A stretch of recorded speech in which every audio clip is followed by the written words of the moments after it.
चलिए, good morning to all of you. उस दिन हम लोग पिछले क्लास में क्या पढ़ रहे थे? जियोमेट्रिकल आइसोमेरिज्म, ठीक है ना।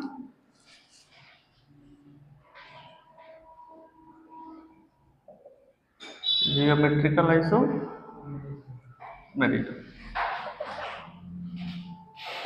देखिए जियोमेट्रिकल आइसोमेरिज्म की अगर हम बात करें, ठीक है, तो geometrical isomerism arises along the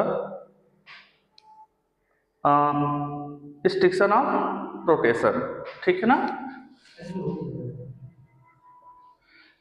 arises along the restriction of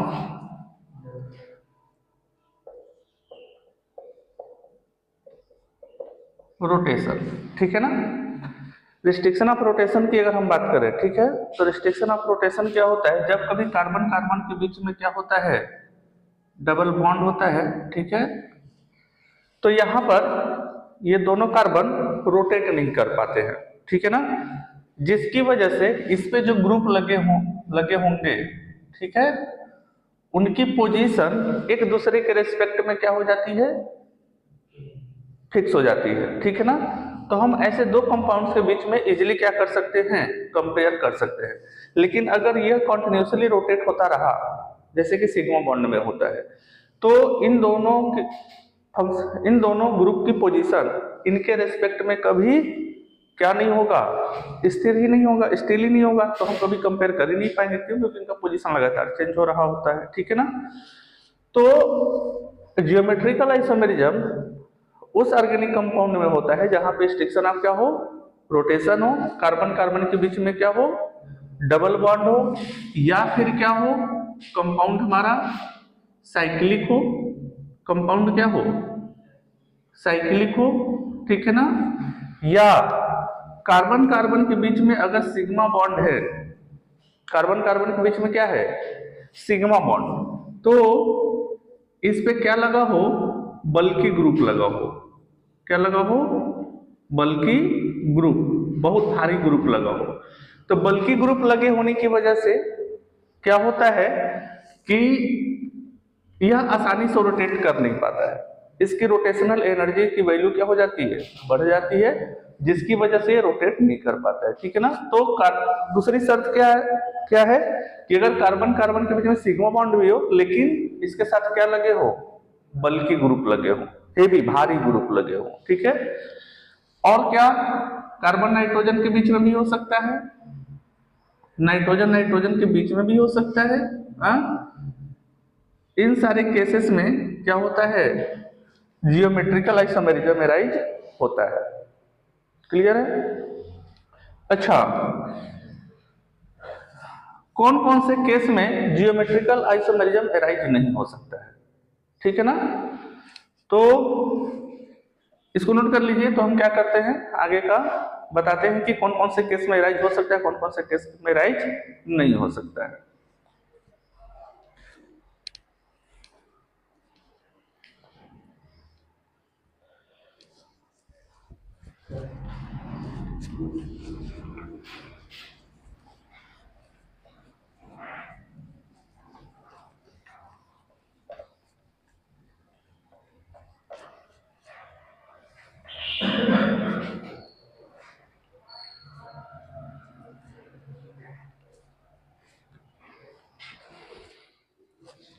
ठीक है, देखो कौन कौन से केस में जियोमेट्रिकल आइसोमेरिज्म नहीं हो सकता है, ठीक है ना।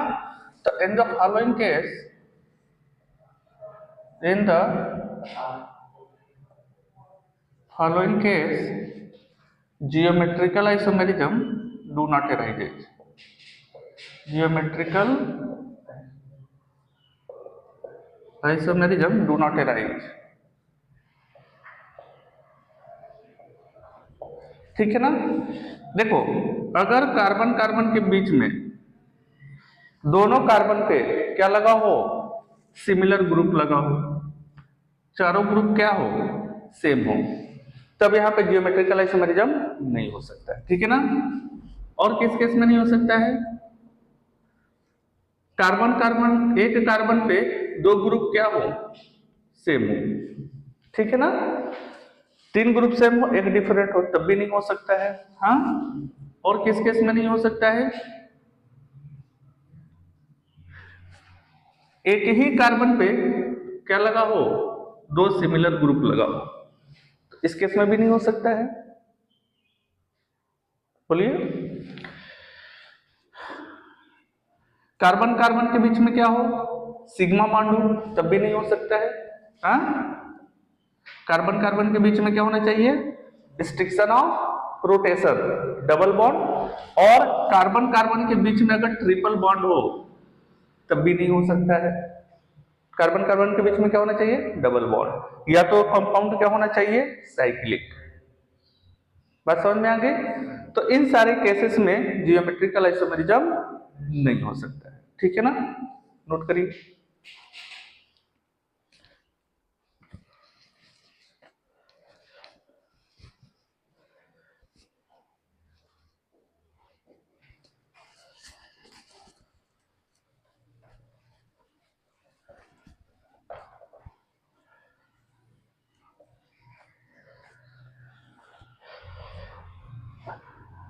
देखिए, अब कौन कौन से केस में जियोमेट्रिकल आइसोमेरिज्म हो सकता है ये जानना जरूरी है। ठीक है ना, तो किस में हो सकता है, in the following case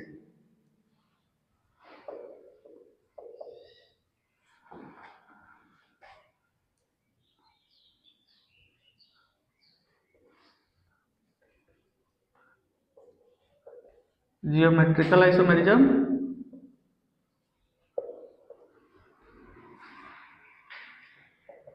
arise. ठीक है ना, कौन कौन से केस में हो सकता है, देखो, कार्बन कार्बन के एक कार्बन पे दो डिफरेंट ग्रुप लगे हो तब हो सकता है, एक मॉलिक्यूल के अंदर तीन डिफरेंट ग्रुप हो तब भी हो सकता है, मॉलिक्यूल के अंदर फोर डिफरेंट ग्रुप हो तब भी हो सकता है। बोलिए, साइक्लिक कंपाउंड हो तब भी हो सकता है ना, गुड। कार्बन नाइट्रोजन के बीच में बॉन्ड हो, हाँ, और इस पे क्या लगा हो, इस तरह का ग्रुप लगा हो तब भी हो सकता है। हाँ, नाइट्रोजन नाइट्रोजन के बीच में डबल बॉन्ड हो, हाँ, तब भी हो सकता है। इन सारे केसेस में जियोमेट्रिकल आइसोमेरिज्म एराइज हो सकता है। ठीक है ना, इसको नोट करिए, तो फिर हम आगे चलते देखते हैं कि जियोमेट्रिकल आइसोमेरिज्म होते कितने तरह के।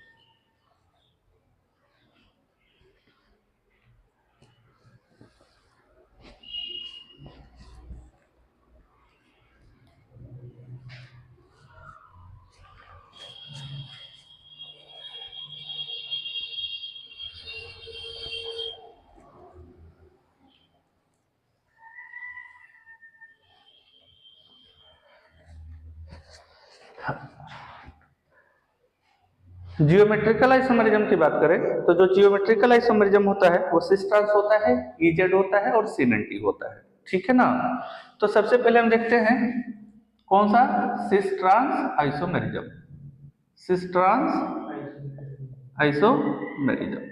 ठीक है ना, अब देखो सिस ट्रांस कब होता है, जब कभी, ठीक है ना,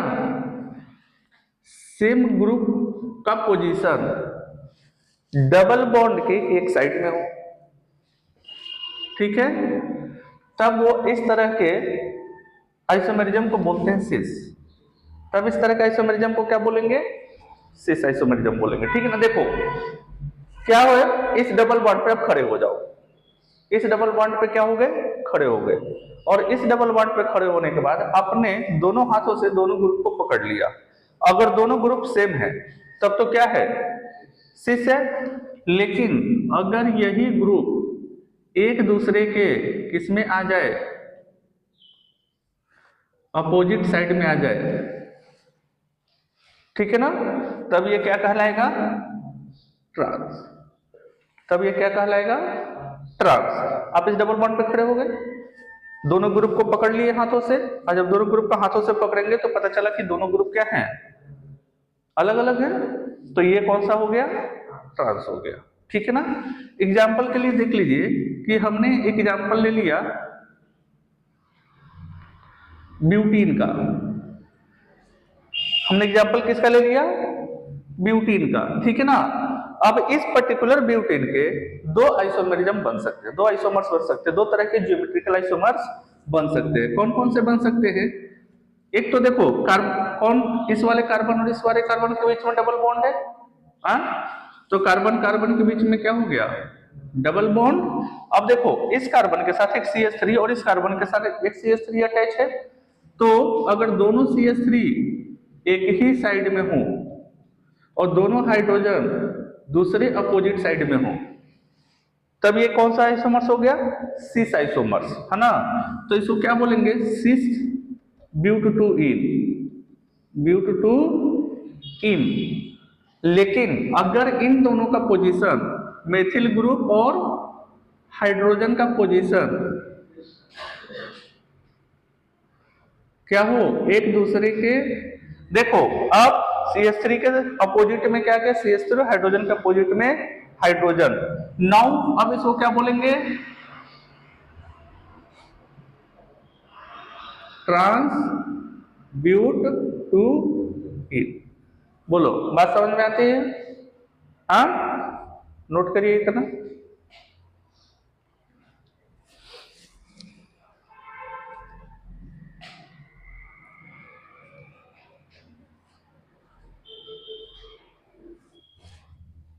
हो गया।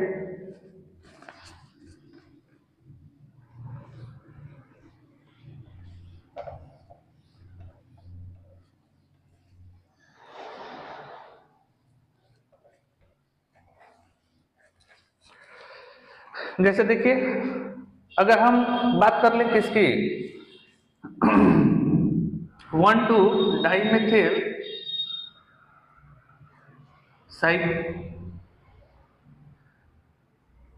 साइक्लोप्रोपेन की, किसकी बात कर ले, 1,2 डाइमेथाइल साइक्लोप्रोपेन की।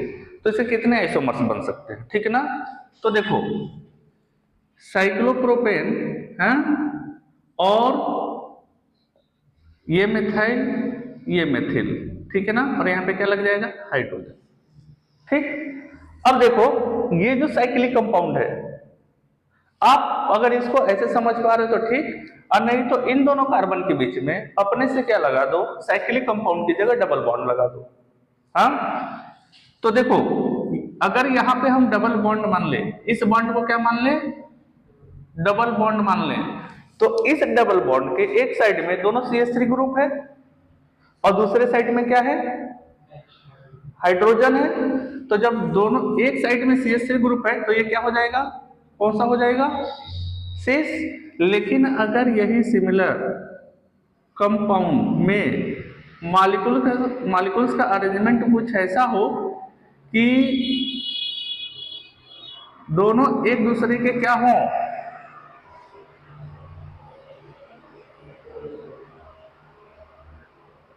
अपोजिट डायरेक्शन में, ठीक है ना, तब ये कौन सा हो जाएगा, ट्रांस। हाँ, तो इसका क्या नाम हो जाएगा, सिस 1,2 डाइमेथाइल साइक्लोप्रोपेन, और इसका क्या हो जाएगा, ट्रांस 1,2 डाइमेथाइल साइक्लोप्रोपेन। समझ में आ गया, छपिए।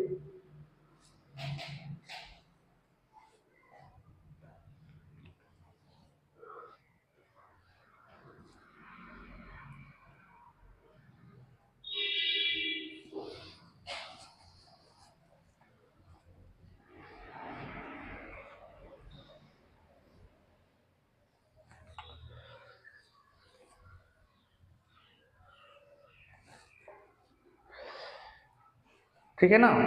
देखो सिस और ट्रांस आइसोमर के अगर फिजिकल प्रॉपर्टीज की बात करें, ठीक है ना, तो नोट करके लिख लीजिएगा एक दो बार कि सिस आइसोमर्स है ना have lower boiling and cis isomers have lower melting and boiling point as compared to trans, ठीक है ना। तो cis isomers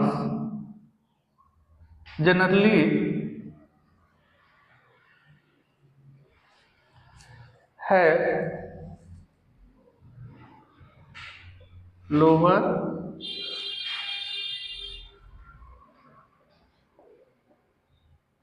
melting and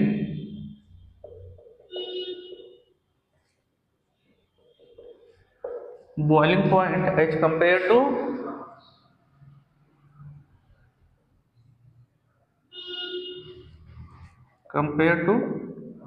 trans isomers, ठीक है ना। अच्छा, ऐसा क्यों होता है, ऐसा क्यों होता है, क्वेश्चन तो बनता है ना। तो देखो, ऐसा इसलिए होता है कि अगर हम सीस की बात करें, ठीक है ना, तो सीस के जो मॉलिक्यूल्स हैं वह क्रिस्टल लैटिस में ठीक से फिट नहीं हो पाते हैं, उनकी पैकिंग क्या होती है, अच्छे से नहीं हो पाती है, ठीक है ना। ये दो बल के ग्रुप सामने वाले दो बल के ग्रुप के सामने अड़ जाएंगे, ठीक है ना। तो इनका जो सॉलिड के या इनकी ये कह लीजिए जो इनका अरेंजमेंट है वो ठीक से नहीं हो पाएगा। लेकिन अगर हम ट्रांस की बात करें, ठीक है ना, तो इनका अरेंजमेंट क्या होता है, अच्छे से हो जाता है सॉलिड के अंदर। इसकी वजह से इसका मेल्टिंग और बॉइलिंग पॉइंट इसके कंपैरिजन में क्या होता है, ज्यादा होता है, ठीक है ना, ड्यू टू, हाँ, सिस आइसोमर्स की हम बात कर रहे हैं, किसकी बात कर रहे हैं, ड्यू टू सिस आइसोमर्स, ठीक है ना, डू नॉट कॉम्पैक्टली पैक्ड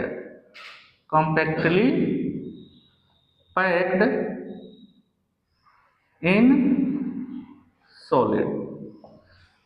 आगे बात समझ में। इस वजह से क्या होता है, सिस का मेल्टिंग और बॉइलिंग पॉइंट कम होता है एज कंपेयर टू ट्रांस, ठीक।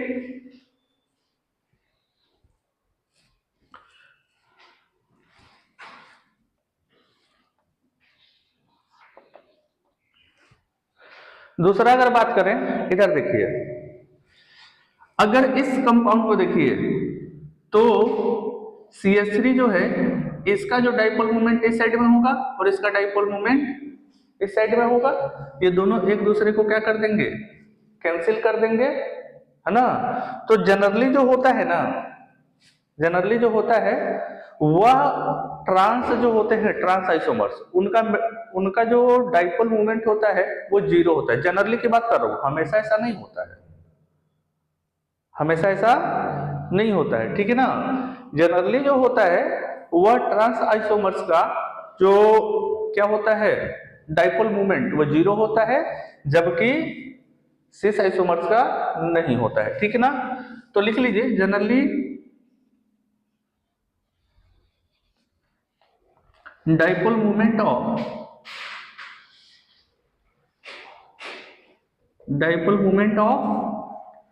Trans isomers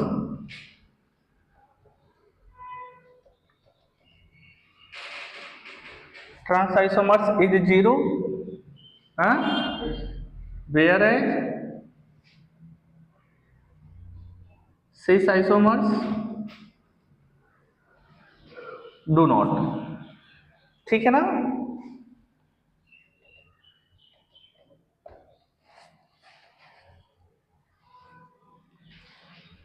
do not have zero isomers, लिख लीजिए पूरा, जीरो डाइपोल मोमेंट,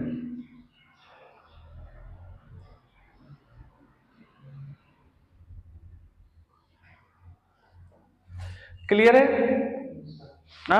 अच्छा देखो, अगर हम सॉल्युबिलिटी की बात करें, तो सॉल्युबिलिटी दो बातों पे डिपेंड करती है, ठीक।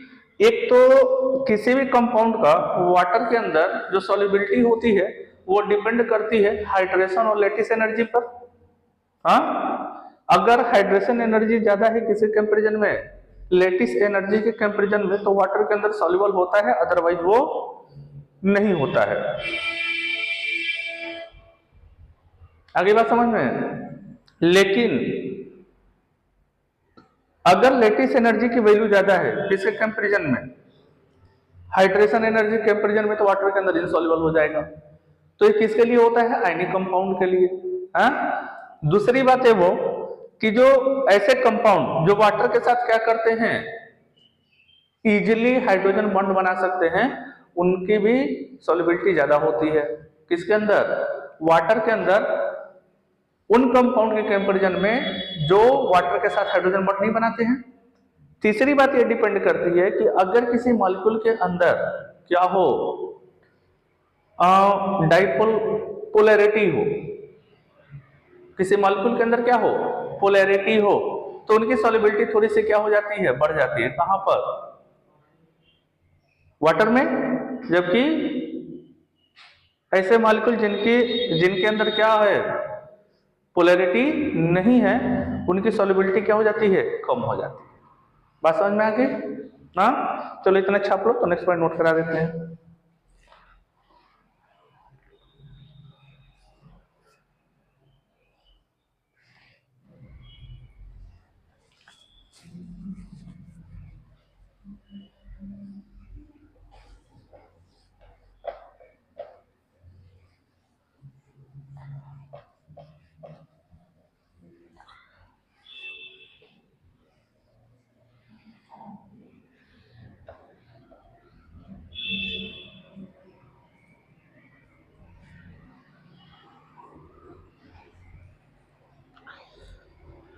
ठीक है, चलिए देखिए, अब देखते हैं इजेड नॉमेनक्लेचर आपका, ठीक है ना। इजेड नॉमेनक्लेचर, ठीक है ना। देखो, इजेड नॉमेनक्लेचर की बात हम वहां पर करते हैं जहां पर कार्बन कार्बन के बीच में चारों ग्रुप क्या लगे हों, डिफरेंट लगे हों। चारों ग्रुप क्या लगे हों, डिफरेंट लगे हों, ठीक है ना। तो all the four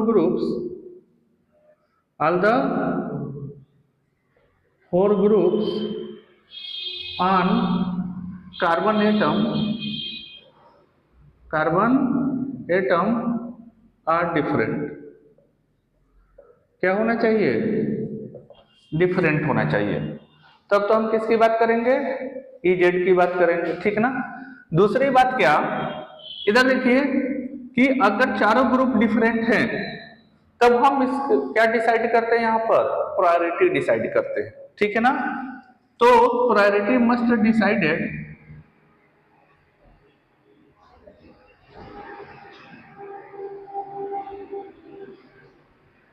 priority must be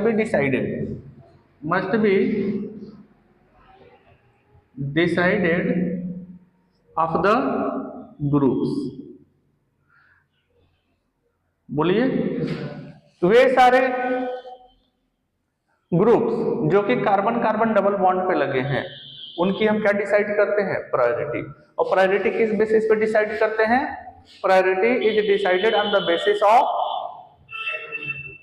atomic mass, ठीक है ना। तो प्रायोरिटी इज डिसाइडेड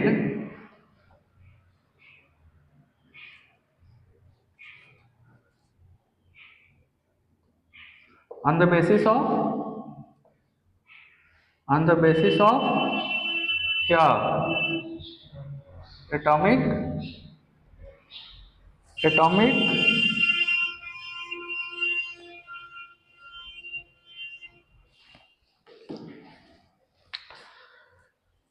देखिए, priority decided on the basis of atomic number, sorry atomic mass पे नहीं, एटॉमिक नंबर पे, एटॉमिक नंबर। लेकिन अगर ऐसा हो जाए कि एक ही एटॉमिक नंबर पे क्या आ जाए, एटम आ जाए, तब वहां पे हम क्या लेते हैं, एटॉमिक मास ले लेते हैं, ठीक है ना। तो क्या होगा, देखिए एग्जाम्पल के लिए देख लीजिए कि यहाँ पे हाइड्रोजन लग गया, यहाँ पे CH3 लग गया, ठीक है ना, यहाँ पे क्लोरीन और यहाँ पे ब्रोमीन, चारों ग्रुप डिफरेंट है। बोलो हाइड्रोजन का एटॉमिक नंबर 1। अच्छा देखो इस वाले कार्बन एटम से इसका कौन सा एटम अटैच है, कार्बन का, है ना। तो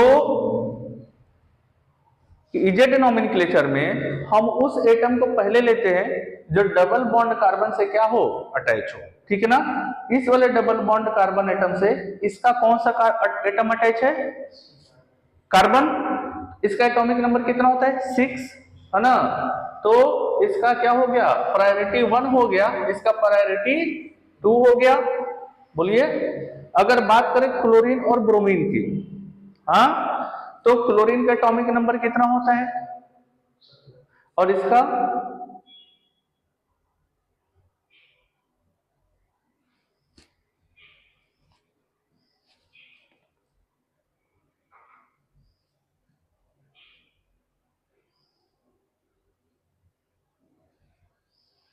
खोज गया ना तुम लोग, मतलब यार क्या, ये भी नहीं पता एटॉमिक नंबर के बारे में। चलो देखो फिलहाल इस तरह से देख लो, पढ़ो। क्लोरीन का एटॉमिक नंबर कम होता है, ब्रोमीन का क्या होता है, ज्यादा होता है, ठीक है ना। अब देखो क्लोरीन तो ब्रोमीन का एटॉमिक नंबर ज्यादा होने की वजह से इसको प्रायोरिटी कौन सा मिलने वाला है, 1, और क्लोरीन को प्रायोरिटी एटॉमिक नंबर कम होने से प्रायोरिटी कौन सा मिलने वाला है, 2। आगे बात समझ में। तो इन दोनों की प्रायोरिटी 1, इन दोनों की प्रायोरिटी 2, ठीक है ना। अब देखो सेम प्रायोरिटी के ग्रुप डबल बॉन्ड के एक साइड में है, तो इसको क्या बोलेंगे, ई आइसोमर्स, इसको क्या बोलेंगे, ठीक। लेकिन अगर यही ग्रुप क्या हो जाए, एक दूसरे सेम प्रायोरिटी के ग्रुप एक दूसरे के किस में हो जाए, अपोजिट डायरेक्शन में, हाँ, तब इसको क्या बोलेंगे, जेड आइसोमर, ठीक है।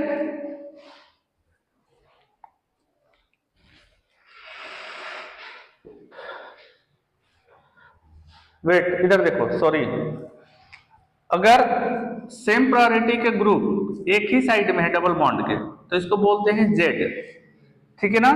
और अगर सेम प्रायोरिटी के ग्रुप एक दूसरे के अपोजिट डायरेक्शन में, तो इसको क्या बोलते हैं, ई।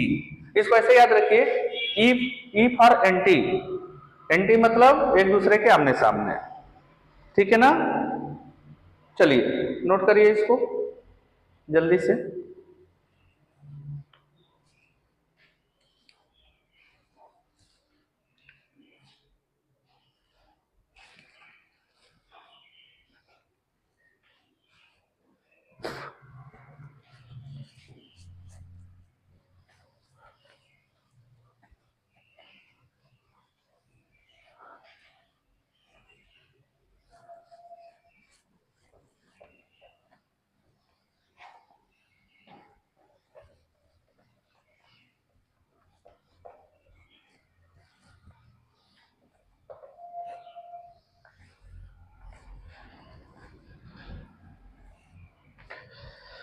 अच्छा बताओ, हमारे पास कोई ऐसा कंपाउंड हो, ठीक है ना, जिसमें आपको डिसाइड करना हो कि किसकी प्रायोरिटी ज्यादा होगी।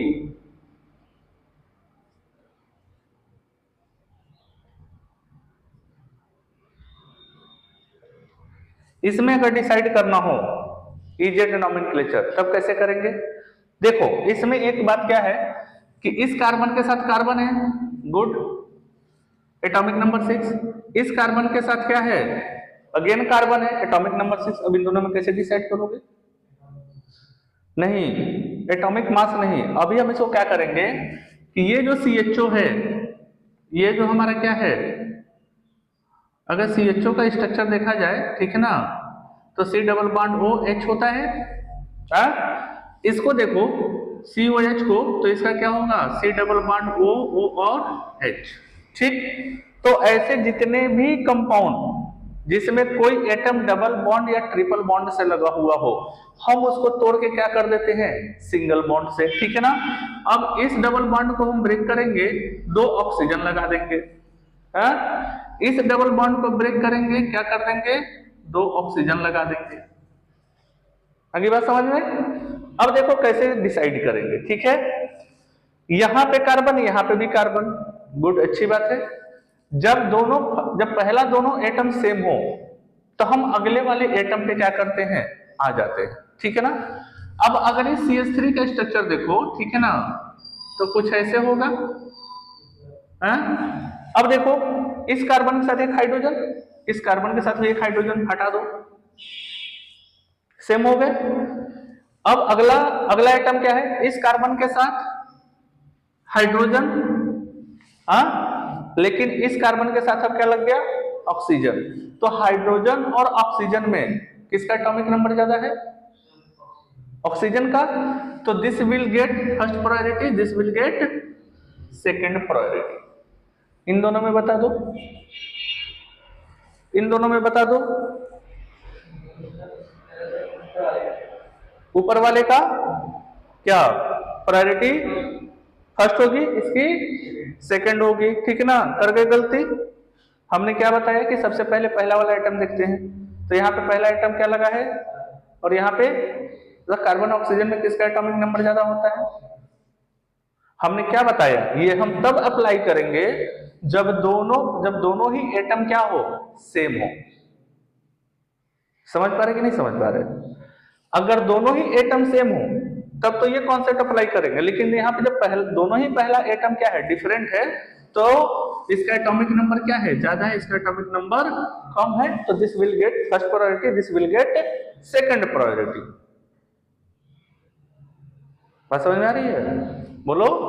तो देखो 1 1 क्या हो गए, एक ही साइड हो गए, तो ये कौन सा आइसोमर्स हो गया, जेड आइसोमर। और अगर इसका ई बनाना हो तब कैसे बनाएंगे,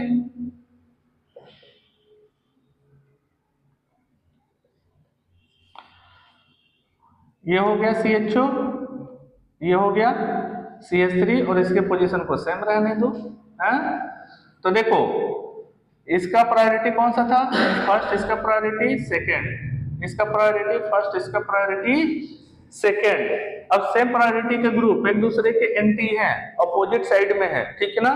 तो इसको क्या बोलेंगे, ई आइसोमर बोलेंगे कि नहीं बोलेंगे, गुड। आई बात समझ में। जरा ये करके दिखा दो तो,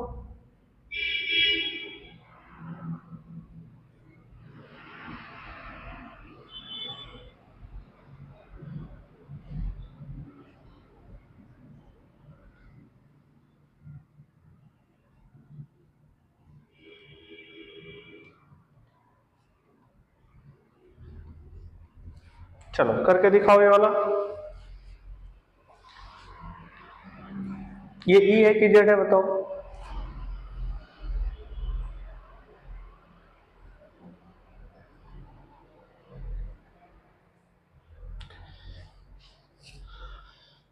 एक मिनट, चलो अच्छा बता लो इसको, तो अगला क्वेश्चन दे देते हैं।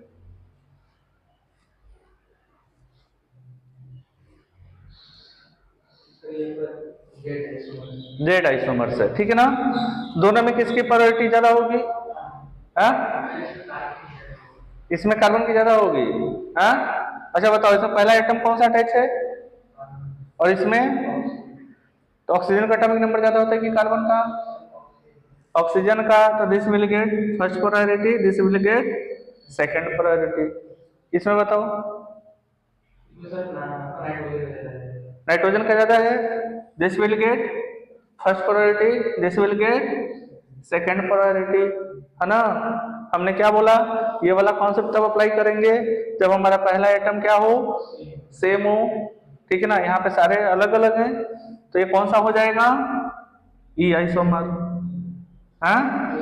अब देखो ये वाला कॉन्सेप्ट अप्लाई करने के लिए, ठीक है ना, हम इसी में थोड़ा सा क्या करते हैं, चेंज करते हैं, ठीक है ना। अब ये वाला कॉन्सेप्ट अप्लाई होने लगेगा यहाँ पर, ठीक है ना। हम OH की जगह, ठीक है ना, CHO कर देते हैं और COOH रहने देते हैं, ये COOCH3 हो गया, ठीक है ना। और यहाँ पे हम क्या कर देते हैं, CONH2 कर देते हैं। अब इसमें बताओ,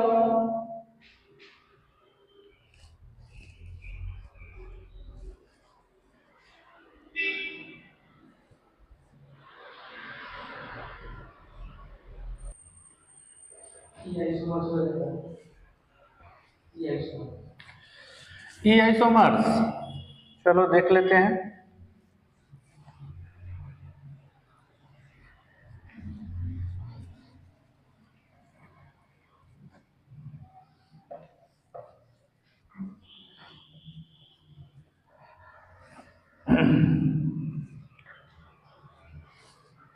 चलो देखो, इस कार्बन से कार्बन, इस कार्बन से कार्बन, ठीक है ना। चलो बना लेते हैं पहले।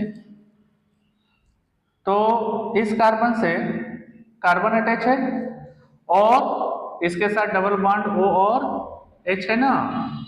इस वाले कार्बन से C डबल बॉन्ड O और क्या अटैच है, OH, यही ना। डबल बॉन्ड क्या हो जाएगा, C डबल बॉन्ड O और क्या हो जाएगा, CH3, और ये C डबल बॉन्ड O और ये क्या हो जाएगा, NH2, ठीक है। अब क्या करेंगे इसमें हम, पहला आइटम तो दोनों कार्बन हो गया, पहले आइटम के बेसिस पे हम डिसाइड कर नहीं सकते, किस पे जाएंगे, नेक्स्ट आइटम पे। तो डबल बॉन्ड को किस में तोड़ेंगे, सिंगल बॉन्ड में। इस डबल बॉन्ड को भी किस में तोड़ेंगे, सिंगल बॉन्ड में, है। देखो पहला आइटम ऑक्सीजन, ऑक्सीजन, दूसरा आइटम ऑक्सीजन तो ऑक्सीजन, तीसरा आइटम हाइड्रोजन, और यहाँ पे क्या है, ऑक्सीजन, यहाँ पे क्या है, ऑक्सीजन। तो this will get first priority. तो इसको कौन सा प्रायोरिटी मिलने वाला है, फर्स्ट। इसको क्या मिलने वाला है, इसमें देख लो, इसको भी तोड़ लो, ये ऑक्सीजन और ये ऑक्सीजन, हाँ। देखो ऑक्सीजन ऑक्सीजन सेम हो गया, हाँ। नेक्स्ट एटम ऑक्सीजन और नेक्स्ट एटम नाइट्रोजन, हाँ। किसका एटॉमिक नंबर ज्यादा होता है, ऑक्सीजन का। This will get first priority, this will get second priority, यानी इसको फर्स्ट प्रायोरिटी मिलने वाला है, इसको सेकंड प्रायोरिटी मिलने वाला है। बताओ कौन सा आइसोमर्स हो गया ये, अरे एक दूसरे का अपोजिट डायरेक्शन में है ना, हाई प्रायोरिटी के, ई आइसोमर्स हो गया ये, ई आइसोमर्स। बोलो आगे बात समझ में। तो इस तरह के जितने भी क्वेश्चन आएंगे कर लेंगे, कोई दिक्कत, हाँ। इसके आगे कल देखेंगे, ठीक है ना, इसमें जो भी बच गया है, हाँ। चलिए, थैंक यू टू ऑल।